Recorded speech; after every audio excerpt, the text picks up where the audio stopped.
I'm Carrie. This is Student Loan Chit Chat. Thank you so much for joining me. Today is Sunday, September 10th. Okay, I want to talk about people who think their friends and family are their emergency plan. And I'm especially talking about in terms of the economy and the ever-increasing inflation, as well as planning for retirement.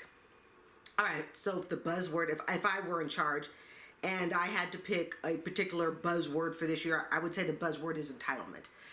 And here's the thing.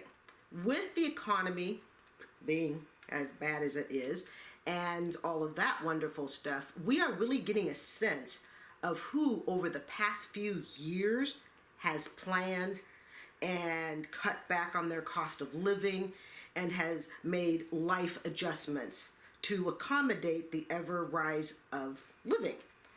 But currently, we're also seeing over the last few years, it's coming to light who's done absolutely nothing. Now, without sounding cruel and insensitive, I want to put aside the people who genuinely lost their jobs, are doing everything they can to try and get back on their feet. It's not the group I'm talking about. I'm going to talk about the group that could have done something. And this is really important because there's a big distinction between those two groups. There's the group that generally lost their job through no fault of their own and found themselves on hard times and who maybe continue to be struggling, especially if they're carrying student loan debt. But then there's also the group that's carrying student loan debt that never lost their job. Their income did not change or did not change enough that, they were in like dire straits or anything. Maybe they need to cut back a little bit. They could have, they chose not to. That's the group I want to talk about. So I had a conversation with a gal the other day, and we were just kind of bantering about, what would we do if we basically, ran out of money? Where would we go? What would we do? And my comment to this person was, well, I would make sure that before it even got to that point, that I had done everything on my end to cut back my living. This includes doing things like perhaps instead of having my own place, I sought out a roommate, or I sought out, renting a room in a house, okay? There are lots of things we can do to lower our cost of living. It doesn't mean we want to do them, but we can do them, okay? I've never seen my family or friends as the source that I would use if something like that happened. Well, this person basically said to me, which I was kind of surprised, said, oh, well, I would just go live at such and such relative's house. I will keep that relative unnamed. And I said, well, what do you mean? Oh, well, I would just go live with them. And my first question was, does this relative know that that is your plan? Does this relative know that you are choosing not to save aggressively for retirement?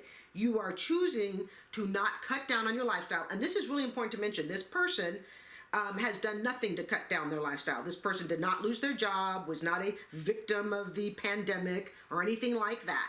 This person has continued, and this person doesn't watch this channel, so I'm not even concerned, all right? But this person has continued to live their life as if nothing was happening. But the problem is, this person doesn't make a whole lot of money, okay?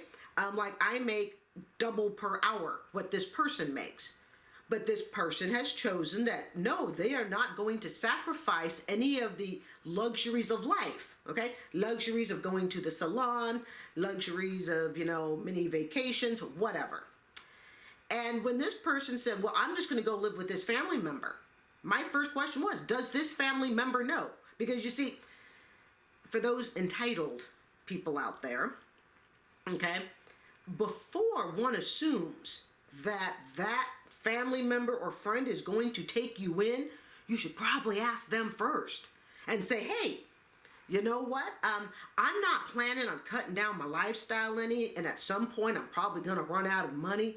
And when I do, because I'm choosing not to save for retirement, I'm choosing not to cut back on my lifestyle. I mean, my hair's got to get done. My mani and pedis have to get done. And I want to keep all these luxuries, and I have no intention of downsizing, okay?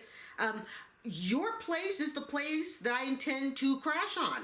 And how long I'm going to be there, who knows, because I'm not planning on changing my lifestyle any. I'm basically out of money, and I'm going to be coming and living with you for an indefinite, if not forever, period of time. Now, look, I'm all one that you let live with whomever you want. But don't forget to watch the video I did just the other day, just before this video. Talks about, why you might want to pay attention to make sure you don't get a squatter in your house. Okay, I'll link that at the end of this video, okay? But have you checked? Have you checked with the people, persons, family member, or friend? Have you made arrangements with their approval to say, oh, sure, come on in. I understand you chose not to cut down your lifestyle. Every turn, in my opinion, when people are really entitled, have you ever noticed it doesn't matter what solution you offer them, that solution is never good enough. You're living alone in a one-bedroom apartment, so you recommend, well, maybe you should seek out a roommate. Oh, well, I can't seek out a roommate because I have a pet. Okay, there are lots of people who have roommates that have pets, big dogs, little dogs, cats, okay? It may be a small, slight inconvenience, but if you each have the pet, hey, it's a fair fight, right? Okay, so you tell them to seek out a roommate. No, can't do that. You tell them, okay, well, how about if you move to a less fancy neighborhood? Okay, this person lives in a very nice complex, it's got cabanas, a few pools. I have one pool in my condo with a very simple volleyball court that's basically just a sand volleyball court, nothing fancy, okay? So you suggest to them, downsize the square footage you're in. You're in 800, downsize 500 square feet. No, can't downsize. No, that's just not going to work. Okay, so you suggest go live in a less expensive neighborhood, but keep the same square footage. Oh, nope, can't live. Don't want to live in a less expensive neighborhood. That could be dangerous. Okay, so then you suggest things like, well, how about if you rent a room in somebody's house? Oh, I can't do that because I'm certainly not going to live with a stranger. In other words, there's always a reason as to why they can't cut down their lifestyle. Okay, was even told by this person, hey, why don't you do your own manis and petties? Nope, can't do my own manis and petties. Work demands it. If work requires me to get a mani and a petty to be able to go to work, then work is going to pay for that mani and petty. In other words, people who are really entitled feel that everybody else should cut back on their lifestyle, but they don't have to cut back on their own. And if their own lifestyle is such that it meets that brick wall that they run out of money, guess who they want to have support their lifestyle? You. This is something I think in the world of entitlement that we've seen more than ever. And, if you think about it, yeah, the times financially are tough, but come on, folks. We can cut down a lot more in our budget than we like to admit. Do we want to cut it down? No. I'm 56. I can honestly tell you, I have never had more than 4 manicures. The mani and, for people who don't know, the mani and petty is when you get your nails. You get your nails and your toes done, okay, mani and petty. I can't assume that everybody knows what that means, all right? It's when you go get your toenails and your nails painted and all that beautiful stuff, all right? I've had less than 4 in my life because each one is to the tune of about $30. And that's probably before you leave a tip, okay? If you really think about it, even though the times have been tight, inflation is off the chart right now, the fact that people were still able and continue to be able to pull themselves out of debt tells you that it's not impossible. And what we're really seeing, and the reason I think the word entitlement is so active right now more than ever, what we're looking at today is not the result of what people have done today. It's the result of what people started doing 3-4 years ago. Definitely 3 years ago when the pandemic hit and all the businesses closed down and everybody had to button down the hatchets and tighten up their budget.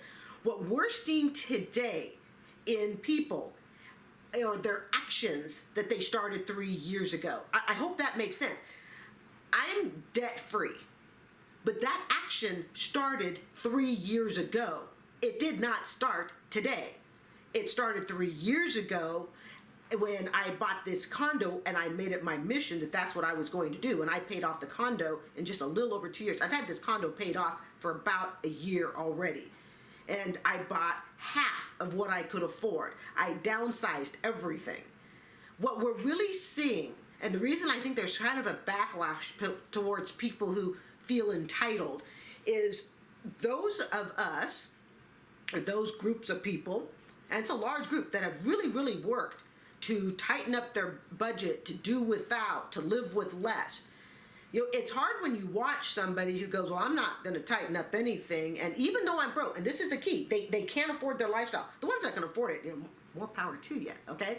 But the ones that can't afford it, that should take down their lifestyle a bit, but refuse to do so, okay? Some people I know, they have the assumption that their family and friends are going to pick up the slack for them. No, they're not.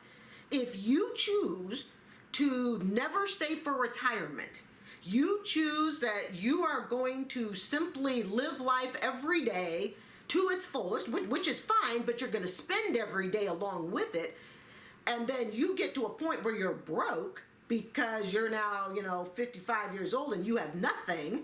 Well, whose problem and whose fault is that? That's yours.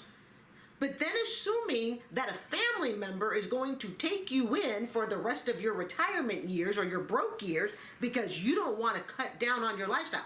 I don't know about you, nothing would probably infuriate me more than taking somebody in and then watching them continue to live a lifestyle on my efforts. In other words, you take somebody in, I expect you to stop all the fun. And your job at this point is to get yourself out and on your feet. But there are people who genuinely, because I know someone like this, you take them in and they're not going to stop their luxuries. It's your job to pick up the slack where they did not. And it's your job to pay that electric bill, to pay that rent bill, the water, the trash, maintain their living quarters so they can live under you and continue their uninterrupted lifestyle. So when we think about entitlement, I think that's a lot of the reason we're getting the backlash on what they're calling entitled people. It's kind of like when you see a TikTok. I do not have a TikTok account, and I'm really not interested in one, but I do watch a lot of the TikTok videos, especially on inflation and stuff like that. And you see somebody holding, this is just maddening to me, you see somebody holding a Starbucks latte of some sort, a drink that easily was, $6-7, all right? If you're in New York, it's probably closer to 10, all right? And they're complaining about how much the latte was, okay? I think two things. You're either not broke and you're just holding it to flex that you're not broke, or you are broke, but you are so addicted and feel so entitled, so to speak, to that drink that you're still going to buy it anyways. If you can still buy that item and you're not concerned about the ripple effects it has in your budget, then you're not broke. Okay? I have been completely broke. One of the most broke I ever was, true story, I was in my 20s, all right, learning to live on my own. And I remember I drove by a McDonald's. I was probably about 28, okay? They were advertising, what was it? I was living in Salem, Oregon. They were advertising hamburgers for 69 cents. I didn't have 69 cents. And I'm not talking, I didn't have 69 cents in the bank account. I did not have 69 cents at all. I just didn't have 69 cents. I think my bank account was less than $1, and I had a quarter in, the ashtray machine. Because in those days, ashtray machines were built into cars, even if you didn't smoke, okay? And I remember I didn't have 69 cents. That's broke, okay? So when we think about inflation and we think about the cost of living, are you really broke because of inflation, or are you more broke because of your lifestyle and the lifestyle that you refuse to cut down on? And if you refuse to cut down on that lifestyle and you're expecting someone else to pick up the slack for you by allowing you to come live with them so you can continue your retirement, you can continue your spending habits uninterrupted, you best check with that person first. And you better make sure that that's the plan that they have. Otherwise, you're going to wind up on their doorstep and they're going to look at you and they're going to have to turn you down. Because if your plan is that this family member, this friend is going to pick up the slack for me so I can continue living my lifestyle uninterrupted, you just better make sure that they want the same thing you want. And my hunch is, no, they're not going to want it. All right, I'm Carrie. This is Student Loan Chit Chat. Thank you so much for joining me. I do hope you will consider subscribing and have a great day. Bye.